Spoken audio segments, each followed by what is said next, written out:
This is what's going on. The anxiety over Othello's makeup and the concern to keep it like Desdemona simultaneously displaces and channels the play's thematic obsessions with the darkness of Othello and the purity of Desdemona. So in the interest of time, I'll just add sort of two more examples of this kind of the history of this phenomenon.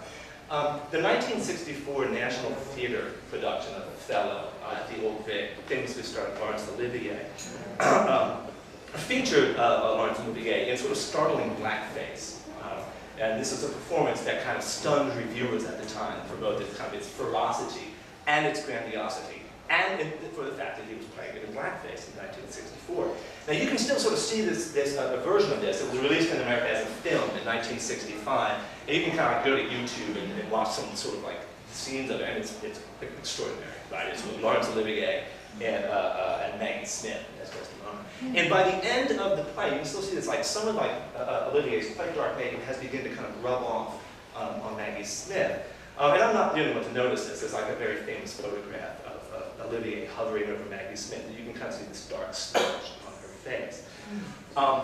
Again, in polite company, I'll sort of like euphemistically say, because there are young people here, that in accounts of this kind of makeup incident, reviewers and sort of scholars inevitably kind of describe the effect in the same terms I just used. Othello has begun to kind of rub off on Desdemona, right? And you can sort of see the way that the concern over his makeup and the transference of it to the body of Desdemona becomes kind of a proxy for worrying over the couple's kind of erotic relationship, right? In this context, it's useful to add another story to relate the experience of this the great South African black actor John Connie. Now, John Connie frequently played in the face of apartheid prohibition, and he recalls playing Othello in 1987, you know, from a very particular time, if you all know. Othello in 1987 in Cape Town, where he was detained and questioned by the police after the production. And in what must have been an incredibly bizarre sort of interview, the police interrogated him about an act of sort of textual interpretation. They had asked him why he was kissing Desdemona on the lips when the script only called for a brief embrace. This moment like weird dramaturgical negotiation between the police. The only time that dramaturgy really matters. It's a joke. It's a joke. Which I should stop making. That's like the whole point of this paper. Right? But in a later interview, John Connie recalls that, and here I quote from him, when Lord Olivier, referring to the moment we talked about, when Lord Olivier did this play with Maggie Smith, his black makeup kept rubbing off on her, so they couldn't exploit the love relationship. Okay, close quote. A problem he recalls that, quote, I didn't have. Right? So sort of like fascinatingly, John Connie is suggesting that in this case, the very technology of racial representation, the makeup, kept the bodies of Othello and Desdemona from exploiting the love relationship. This is an instance of sort of like theatrical representation reinforcing the play's thematic preoccupations, policing the very boundaries that Rodantia was interested to police, and as it turns out, that the South African police were interested to police as well. So, you know, as sort of John Connie suggests here, the question of the makeup, the transfer of its skin, transfer of it to the skin of Desdemona, becomes tangled up with questions of the play's racial erotics at the same time. And so it's like one final anecdote before I move on. This is an older one, but it's in sort of the same key. In 1881, Henry Irving and Edwin Booth alternated as Othello and Iago to Ellen Terry's Desdemona. And she writes about this event in her memoir, which is a fantastic book, The Story of My Life. And she writes about Edwin Booth promised her that, quote, I shall never make you black. When I take your hand, I shall have a corner of drapery in my hand that will protect you, close quote. And so, like, you know, the courtly concern of Booth notwithstanding, the source of his concern is sort of transparently clear in this quote, I shall never make you black. The drapery, that will protect you. So interestingly and maybe tellingly here, like one fold of theatrical fabric, the drapery, protects Desdemona against another element of theatrical representation, the makeup, and it provides a kind of like material allegory for the play's thematic tensions at the same time. And again, as I suggested here, the materials of theatrical representation here become for the actors a way to exercise or exorcise their anxieties about racial transfer, a way of talking about, sort of like through the guise of like detached technical concern, protecting Desdemona, the actor and the character, from blackness.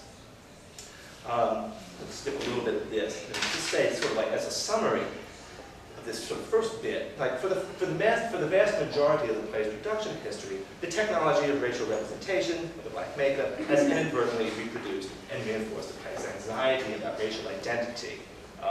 And more importantly, the play's concern with maintaining what Othello himself refers to as Desdemona's monumental alabaster skin. And so, like, more largely, we can understand this preoccupation with the makeup as a rehearsal of some of the sort of more morbid pathologies of the last 200 years. Even as actors work upon Othello, it works upon them, forcing them in some cases to inhabit the play's insistence upon racial distinctions, even purity, that the play interrogates and just possibly complicates. Now I'm in a tight spot, because, of course, today Othello is not performed in blackface.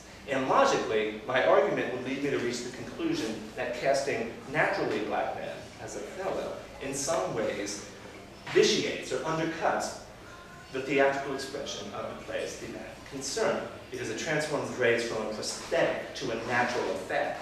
And so therefore, in a weird way, essentializes race, right? So voiding the production of the play of one powerful theatrical marker for the artificiality of racial distinctions. Because after all, today, the natural pigment of the actor playing Othello is in no danger of rubbing off upon the white actress, which solves a technical problem and a political one, but in an odd way mutes one of the play's thematic obsessions about the sort of transferability, the mutability, even the artificiality of what we might consider stable categories of racial identity. So this therefore leaves me in the position of committing myself to the problematic argument that naturalizing race in this way, casting a black actor as Othello, potentially runs counter to a more politically progressive reading of the play, one that might emphasize the arbitrariness of racial distinction. And to be sure, that is not an argument that I'm going to make. Because, of course, that kind of argument would run right up against the political questions of casting. Right? And in these terms, we might sort of think of Olivier's 1964 performance as simultaneously a landmark, but also an endpoint. Symbolically, at least, although not actually. His performance represents the last gasp of a nearly 400-year-old tradition of white men playing Othello in blackface. Right? Now, we might imagine that that sort of tradition finally yielded to a more enlightened political movement, the civil rights era, etc. And yet a certain critical tradition ascribes the change in casting protocols to, yes, the technical question of blackface and makeup. A well-known Shakespearean who was surveying the actions to the Olivier film wrote, quote, "Olivier's Othello on the London stage in 1964 was coal black, and when some of his makeup came off in touching the snow-white Desdemona, critics questioned whether any white actor should ever take the role again." Now, perhaps I should let the oddity of this kind of logical reasoning speak for itself, but I don't think that I will. But first of all, I'll sort of pass over why the critic chose coal black versus snow white. I mean, we just met. But you can probably guess what I have to sort of say about that and the idea of racial pollution, that is kind of a processing of that diction. But more intriguing here is the notion that it was the transfer of the makeup alone that prompted critic to question the casting of a white man as Othello. And the weird implication here is that if Olivier's makeup had been more sort of durably affixed to his skin, if Maggie Smith's snow white skin had remained sort of unbesmirched by his makeup, then the casting of white men in blackface was just fine with these critics, right? It's like we just need to improve the technology of the makeup. And then the follow-on of that argument would be well then black men should play Othello ultimately because they are permanently made up. Right? Seems to be the idea here, which is strange. And so again, what I'm sort of saying is this technical question about the makeup kind of slides imperceptibly, or maybe sort of too perceptibly, into political questions, right?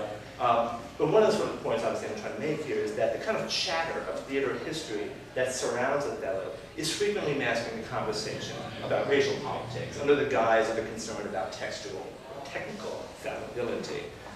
So when it comes to question, though, when it comes to Othello, questions of makeup are never merely cosmetic.